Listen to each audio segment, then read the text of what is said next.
আসসালামু আলাইকুম। আমি আতিকুল্লাহ, ফ্রি বাংলা টিউটোরিয়ালের পক্ষ থেকে আপনাদেরকে স্বাগতম। আজকের টিউটোরিয়াল থেকে আগামী কয়টি পর্বে আমরা ট্রানজিশন এবং ট্রান্সফরমেশন নিয়ে কথাবার্তা বলবো। এবং আজকে প্রথম একটি ট্রানজিশনের পর্বে আমি প্রথম যেই ব্যাপারটি দেখা যাচ্ছে যে এখানে দেখতেই পাচ্ছেন যে একটি হোম পেজ নামে একটি মেনু মতো তৈরি করা হয়েছে, জাস্ট বাটনও বলতে পারেন, বাটন তৈরি করা হয়েছে।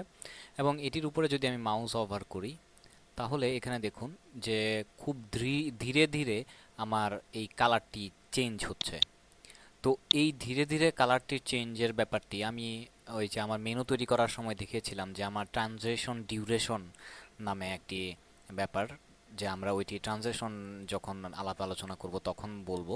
এবং এখানে আমরা যদি আমাদের জুম করে আমাদের ইয়াগুলো দেখি, কোডগুলো দেখি, যে এখানে আমার যে হোভার ইফেক্ট দেওয়া হয়েছে সেই হোভার ইফেক্টের মধ্যে আমার এখানে ট্রানজিশন প্রপার্টি, ব্যাকগ্রাউন্ড এবং ট্রানজিশন ডিউরেশন, যে এখানে আমার ডিউরেশনটি কত দূর হবে, এবং এখানে 1 সেকেন্ড দেওয়া হয়েছে। 1s মানে 1 সেকেন্ড, তো সেই হিসেবে 1 সেকেন্ড। তো সেই হিসেবে এখানে দেখুন আমি যখন মাউসটি ওভার করছি আবার দূরে সরিয়ে নিচ্ছি, মাউসটির একটা চেঞ্জ হচ্ছে। এই চেঞ্জটা, এই হোভার ইফেক্টটা, এখানে যে একটা পরিবর্তন, এই যে ডিউরেশনটা মানে ট্রানজিশন, যে দূরত্বটা বা পরিবর্তনটা, এইটার জন্যে অ্যাকচুয়ালি এই দুটি লাইন এখানে অ্যাড করা হয়েছে। এবং পূর্বে ওয়েব কিট এবং কেন ইউজ করা হয় এটি আমি আগে বহুবার বলেছি। এবং এই ট্রানজিশনের বিভিন্ন আহ, আহ, কার্যকলাপ, বিভিন্ন ইয়াগুলা মানে উপাদানগুলা, ট্যাগগুলা বা এলিমেন্টগুলা সম্বন্ধে একসাথে এখানে কিছু ইউজ করা হয়েছে। যেমন প্রথমটি, যে এখানে আমরা যদি সোর্স কোডের মধ্যে যাই এবং সোর্স কোডের ক্ষেত্রে আমরা যদি এখানে দেখি, যে এখানে দেখুন যে ডিফল্ট, এখানে আমার প্রথমে যে বাটনগুলো অ্যাড করা হয়েছে বা ডিভের আন্ডারে যে জিনিসটি তৈরি করা হয়েছে, সেখানে অ্যাকচুয়ালি আমার যে কাজটি করা হয়েছে, যে আমার অন্য কোডগুলো নিয়ে অ্যাকচুয়ালি আমরা কথা বলতে যাচ্ছি না, কারণ অন্য কোডগুলো জাস্ট জিনিসটাকে সুন্দর করে সাজানোর জন্য ইউজ করা হয়েছে। বাট আমাদের যে কাজগুলো, যে আমাদের এখান থেকে এই পর্যন্ত যে কাজগুলো কি হচ্ছে সেগুলো নিয়ে অ্যাকচুয়ালি আমরা আলোচনা করব। প্রথমটির মধ্যে ডিফল্ট, এই যে এটির মধ্যে যখন আমি ক্লিক করছি তখন আপনি দেখতেই পাচ্ছেন যে এটি আমরা একটু জুম আউট করে নিতে হবে। যাই হোক, ওইটা আমি একটু পরে করছি। যে এখানে দেখুন ট্রানজিশন টাইমিং ফাংশন, বাকি তিনটি আমার ব্রাউজার সাপোর্ট করার জন্য করা হয়েছে, তো সেটি নিয়ে আমি আর কথা বলতে যাচ্ছি না। তো ট্রানজিশন টাইমিং ফাংশন যখন আমি ইউজ করছি এবং এটি, তো সেটির জন্য অ্যাকচুয়ালি যখন আমি এটির উপরে মাউসটা নিচ্ছি, তো সেই হিসেবে আমরা যদি এটি আরেকটু জুম আউট করে নিই, তো এটির উপরে যদি মাউস নেই তাহলে এখানে দেখুন যে আমার এটি ডান পাশে গিয়ে কিছুক্ষণ থেকে আবার মাউসটি সরিয়ে নিলে এটি আবার পূর্বের অবস্থায় ফেরত চলে আসছে। তো এটির মাধ্যমে আমার জাস্ট এখানে যে কোডটি করা হয়েছে, যে ট্রানজিশন টাইমিং ফাংশন ইজি, আর কিছু না, এটি দ্বারাই এই কাজটি এখানে হচ্ছে। দ্বিতীয়টির ক্ষেত্রে আমি যদি লিনিয়ারের মধ্যে ক্লিক করি, দেখুন এটি আমার যাচ্ছে, ওইখানে থাকছে, এবং মাউসটি সরিয়ে নিলে আবার একটু এখানে চলে আসছে। এবং এটির মধ্যে এটি হচ্ছে লিনিয়ার, এটি আগেরটির তুলনায় একটু দ্রুত। এবার ইজি ইন, ইজি ইনের ক্ষেত্রে যদি যাই, ব্যাপারটি আপনারা বুঝতেই পাচ্ছেন যে এখানে যাওয়ার পর আবার ফেরত চলে আসছে। এখানে যখন গিয়েছিল, যে দেখুন আমার এখানে দেখুন যে স্পিড বাড়ছে, অনেক বেশি হলো, মাউসটি সরিয়ে নিলাম, স্পিড আবার অনেক বেশি, মানে এখানে আসার সময় অনেক বেশি স্পিড। পরেরটির ক্ষেত্রে ইজি আউট, ইজি আউটের ক্ষেত্রে যদি আমি যাই তাহলে দেখুন প্রথমেই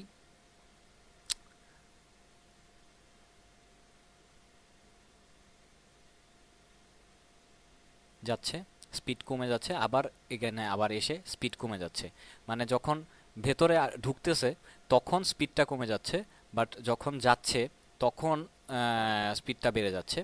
এটা হচ্ছে আমার ইজি আউট। এরপর হচ্ছে ইজি ইন আউট, যে ভেতরে থাকা এখান থেকে যখন ডানে যাচ্ছে, ডান থেকে আবার বামে আসছে, যে ওইখানে দেখুন আমার স্পিডটা বাড়ছে, এই যে আবার কমছে। এই ব্যাপারটা হচ্ছে স্পিজি আউটের। এরপর হচ্ছে কিউব ব্রিজার, কিউবিক ব্রিজার, এবং এটির জন্যে আমি যদি এইটির মধ্যে ক্লিক করি, দেখুন আমার স্পিড কম, স্পিড বেড়ে গেল, মাউসটা নিয়ে গেলাম, স্পিড কম, আবার স্পিড বেড়ে গেল। তো এই যে মানে টাইমিংয়ের ব্যাপারটা, বিভিন্ন ইফেক্ট, যে দ্রুত বাড়ছে, মানে শুরু হচ্ছে দ্রুত, আবার স্পিড কমে যাচ্ছে, তারপর আবার চলে আসতেছে, স্পিড বাড়তেছে। এই যে স্পিড বাড়া কমার যে ব্যাপারটা, এই সবগুলো মানে যতগুলো ট্যাগ রয়েছে, ফাংশন, এই সবগুলো অ্যাকচুয়ালি আমি একসাথে এখানে দেখিয়েছি। এখান থেকে আমরা সেইগুলোর ধারণা পেতে পারি, এবং এগুলো নিয়ে ইন ফিউচার আমার এই নিয়েই ইন ফিউচারে আমি যে কাজগুলো দেখাবো সেইগুলো এই থিওরিটির উপরেই বা এই ফাংশনগুলোর উপরেই বেস করে তৈরি করা হয়ে থাকবে। এখানে দেখুন সিম্পলি যে আমার এতক্ষণ আমার যে বাটনগুলো ডান থেকে বামে যাচ্ছিল, আর এটির ক্ষেত্রে আমি যদি ক্লিক করি, দেখুন ক্লিক করার ফলে এখানে আমার এই গ্লোবটি নিচে চলে গেছে, ছেড়ে দিলে আবার উপরে চলে আসছে। মানে এতক্ষণ দেখাচ্ছিলাম যে ডান থেকে বামে যাচ্ছে, বাম থেকে ডানে আসতেছে, আর এবার উপরে আর নিচে এক্স ওয়াই অক্ষ বরাবর।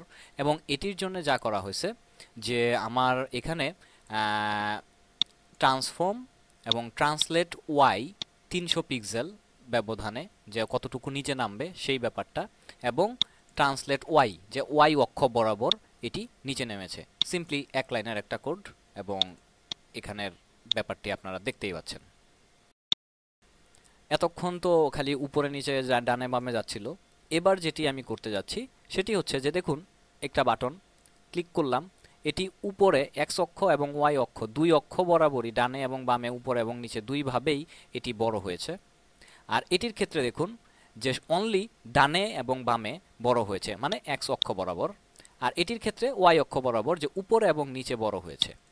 যে এই জিনিসটি করার জন্য এখানে আমার যে ব্যাপারটি করা হয়েছে, যে transform scale, transform scale X, transform scale Y, যে একটা হলো এখানে স্কেল, তারপরে স্কেল এক্স এবং স্কেল ওয়াই।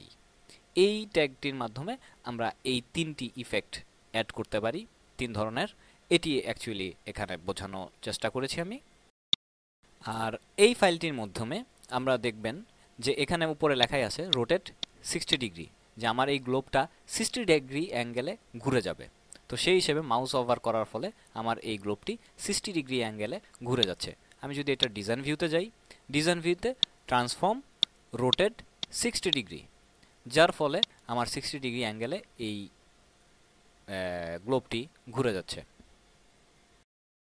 স্বভাবতই সেই একই ব্যাপার, যে এবার আমরা স্কিউ নিয়ে কাজ করব, এবং স্কিউয়ের যে ব্যাপারটি, স্কিউয়ের এখানে দেখুন উপরে আমি যেটি কোডটি ইউজ করেছি, যে transform skew X -25 degree, -25 degree অ্যাঙ্গেলে এটি এক্স অক্ষ বরাবর ঘুরে যাবে। তো আমি এটা মাউস ওভার করলে দেখুন এক্স অক্ষ বরাবর -25 ডিগ্রি অ্যাঙ্গেলে এটি বাঁকা হয়ে যাচ্ছে, আর এটি ওয়াই অক্ষ বরাবর 10 ডিগ্রি অ্যাঙ্গেলে বাঁকা হয়ে যাবে। তো স্বভাবতই এবার ওয়াই অক্ষ বরাবর এটি 10 ডিগ্রি উপরে বাঁকা হয়ে গেছে, দেখতেই পাচ্ছেন। এবং স্বভাবতই এটির কোড ভিউতেও যদি আমরা যাই, তাহলে এখানে ওই যে transform X skew X -25 degree, skew Y 10 degree, এই অ্যাঙ্গেলে এই জিনিসটি এখানে ঘুরে গেছে। এই ব্যাপারগুলো, এই ঘোরাঘুরির যে ব্যাপারটা, সেই ব্যাপারটা অ্যাকচুয়ালি এখানে দেখাতে চেয়েছি। বন্ধুরা, এতক্ষণ আমি উপরে নিচে ডাইনে বামে ওই এক্স অক্ষ ওয়াই অক্ষ বরাবর আমি ঘোরাচ্ছিলাম যে আমার বস্তুগুলো। তো সেই জিনিসগুলো যদি আমি এখন এক্স অক্ষ বরাবর না ঘুরিয়ে জাস্ট বটম রাইট, যে ট্রান্সফর্ম অরিজিন বটম রাইট, এখানে ট্রান্সফর্ম অরিজিন যে ট্যাগটি সেটি ইউজ করা হয়েছে এবং এটির মান দেওয়া হয়েছে বটম রাইট, যার ফলে আমি মাউসটি নেওয়ার ফলে দেখুন আমার এই ইয়াটা কি বলে গ্লোবটা নিচের দিকে চলে গেছে এবং রাইট 60 ডিগ্রি অ্যাঙ্গেলে বেঁকেও গেছে, ঘুরেছে এবং আবার নিচের দিকে চলেও গেছে। এবং এটির কোড ভিউতে যদি যাই তাহলে ওই যে ওই কোডটি যে আমার ট্রান্সফর্ম অরিজিন বটম লেফট এবং ট্রান্সফর্ম রোটেড যে 60 ডিগ্রি অ্যাঙ্গেল। এবার আমি লেফটও করেছি, মানে আমার নিচের দিকে ঘুরে আছি, আবার নিচের দিকে নিয়ে গেছি, আবার লেফটেও নিয়ে গেছি, আবার 60 ডিগ্রি অ্যাঙ্গেলে এটাকে ঘুরানোও হয়েছে। আবার এখানে দেখুন যে এখানে এতক্ষণ এক্স অক্ষ ওয়াই অক্ষ, এখানে যেটি কাজটি করা হয়েছে যে আমরা কিউবিক ব্লিজারের কাজটি ওই একদম শুরুর দিকে দেখেছিলাম, ডানে থেকে বামে যায় তো, এবং টাইমের যে ব্যাপারটা যে ডান থেকে বামে, তো সেই ডান থেকে বামের জায়গায় আমি এবার হরিজন্টালি ওই যে আমরা একটু আগে যে কোডটা দেখলাম যে ট্রান্সলেট ওয়াই অক্ষ বরাবর 300 পিক্সেল নিচের দিকে যাবে, এবং এখানে আমি মাউসটা নিলে দেখুন 300 পিক্সেল নিচের দিকে যাচ্ছে, মাউসটা সরিয়ে নিলে আবার উপরে চলে আসছে। তো এই যে ট্রান্সফরমেশন, এবং এখানে সেই ট্রান্সলেট ওয়াই অক্ষ বরাবর 300 পিক্সেল করা হয়েছে, এক নাম্বার কথা। আর 2 নাম্বার যে কাজটি করা হয়েছে সেটা হচ্ছে যে আমার ওই অল 2 সেকেন্ড 2 সেকেন্ড ইউজ করা হয়েছে কিউবিক ব্লিজার, যে আমার ওই ডান থেকে বামে যতক্ষণ যাচ্ছিল এবং আস্তে ধীরে বিভিন্ন টাইমের যে ইফেক্টটা আমি দেখিয়েছিলাম, সেই টাইমের ইফেক্টটা এখন ডান থেকে বামে না নিয়ে সোজা থেকে নিচে, জাস্ট সোজা থেকে নিচের দিকে নেওয়া হয়েছে, আবার উপরে চলে আসছে। এইটাই এটা মানে এখন আমি ওই ডানে বামেও সরাইলাম, আবার আমার দুইটা ট্যাগ অ্যাকচুয়ালি এখানে, একটা হচ্ছে যে ট্রানজিশন কিউবিক ব্লিজার, এটাও অ্যাড করা হয়েছে, আবার ওই দিক দিয়ে আমার ট্রান্সফরমেশন ট্রান্সলেট ওয়াই অক্ষ বরাবর এটাকে নিচে নামানো হয়েছে। আমি অ্যাকচুয়ালি কিন্তু আস্তে আস্তে জটিলের দিকে যাচ্ছি, যে 2-3টা জিনিস একসাথে যোগ করতেছি। আর এখানে আমরা পার্সপেক্টিভ, যে আমার দেখুন আমার এইখানের যেই ইয়াটা, মানে অ্যাকচুয়ালি এটা কিন্তু নড়ছে এবং 3D ভাবে এটি মুভ করছে, আপনারা যদি দেখুন। এবং এটির এখানে লেখাই আছে যে 6 সেকেন্ডের মধ্যে এটি ঘুরছে। এবং এটির ক্ষেত্রে যে আমার যে কাজটি হয়েছে যে এখানে আমার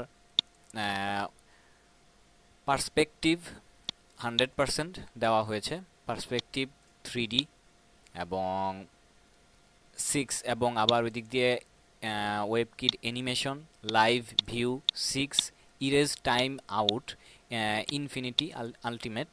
এবং এই জিনিসগুলো এখানে অ্যাড করার ফলে এই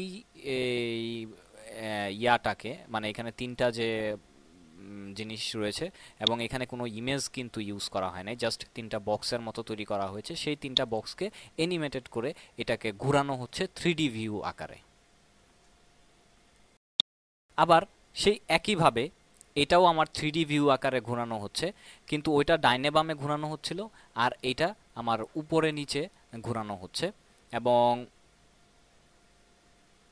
এই যে দেখুন এটি কীরকম ভাবে হচ্ছে। এবং এটির ক্ষেত্রে আমার স্বভাবত এইখানে আমি বলেই দিয়েছি যে এখানে আমার পার্সপেক্টিভ অরিজিন 50% to 100% এটি ইউজ করা হয়েছে, এবং আমার এই যে পার্সপেক্টিভ অরিজিন 50% to 100% এই জিনিসটি এখানে ইউজ করা হয়েছে। এবং ওইটাকে আমার 3D ভিউতে ডিক্লেয়ার করার জন্য আমাকে এখানে transformation style pre serve 3D এই ট্যাগ ইউজ করে ওইটাকে আমাকে 3D করতে হয়েছে। তো 3D করার জন্য সেই কোডগুলো, কিন্তু আমার অ্যাকচুয়ালি এখানে আমার যে 3D ভিউয়ে আমার জিনিসটাকে ঘোরানো এবং পার্সপেক্টিভ অরিজিন এই জিনিসগুলো কিভাবে কাজ করে সেটি অ্যাকচুয়ালি আমি এখানে দেখাতে চেয়েছি। এবং সেখানে আমার টাইমের ব্যাপারটাও, মানে এতক্ষণ আমরা 2Dতে দেখতেছিলাম, এখন আমরা 3Dতে এই ব্যাপারগুলো 3Dর এটি আমার লাস্ট। এবং 3Dর ক্ষেত্রে আমি, কারণ 3Dর ব্যাপারটা খুব জটিল আপনারা বুঝতেই পারছেন, এবং স্বভাবতই এটি কি বলে নিয়ে কাজ করাটাও খুব ঝামেলার একটা ব্যাপার। তো সেই 3D ভিউতে আমার এখানে ইফেক্টটা কেমন হচ্ছে আপনারা দেখতেই পাচ্ছেন। এবং এখানে আমার 3D ভিউতে এতক্ষণ আমরা এক্স এবং ওয়াই অক্ষ বরাবর কাজ করছিলাম, এবার কিন্তু আমার ট্রান্সলেট এক্সও না ওয়াইও না, এবার কিন্তু আমরা জেড অক্ষ বরাবর কাজ করছি, কারণ 3D কারণ আমরা জানি 3D বরাবর কাজ করলে, 3D এর কাজ করলে তিনটা ডাইমেনশন হচ্ছে এক্স ওয়াই জেড। তো সেই হিসেবে আমার জেড অক্ষের এখানে দেওয়া হয়েছে, এবং স্বভাবতই আমার আগের কোডগুলোর মতো একই, এবং পার্সপেক্টিভ অরিজিন 50% টু 50% এখানে ইউজ করা হয়েছে। পার্সপেক্টিভ 100 পিক্সেল দেওয়া হয়েছে, এবং আমার যে অ্যানিমেশন লাইভ ভিউ 3.6, ওই যে ইজি ইন আউট ইনফিনিটি, এই জিনিসগুলো এখানে দেওয়া হয়েছে, এবং প্রিজার্ভ 3D। এবং এখানে যে এই ট্রান্সফর্ম যে ব্যাপারটি নিয়ে অ্যাকচুয়ালি আমরা এখানে দেখাতে যাচ্ছি, সেই ট্রান্সফর্মটির মধ্যে ট্রান্সলেট জেড অক্ষ বরাবর 75 পিক্সেল এখানে অ্যাঙ্গেলে জিনিসগুলো এই কাজটা হচ্ছে। তো বন্ধুরা, স্বভাবতই বুঝতেই পারছেন যে এখানে এই জিনিসটাকে 3D মোডে কাজ করার জন্য আমাকে আমাদের অনেকগুলো কোডিং করার দরকার পড়েছে, এবং এই ব্যাপারগুলোতে আমি নিজেও অতটা পারদর্শী নই।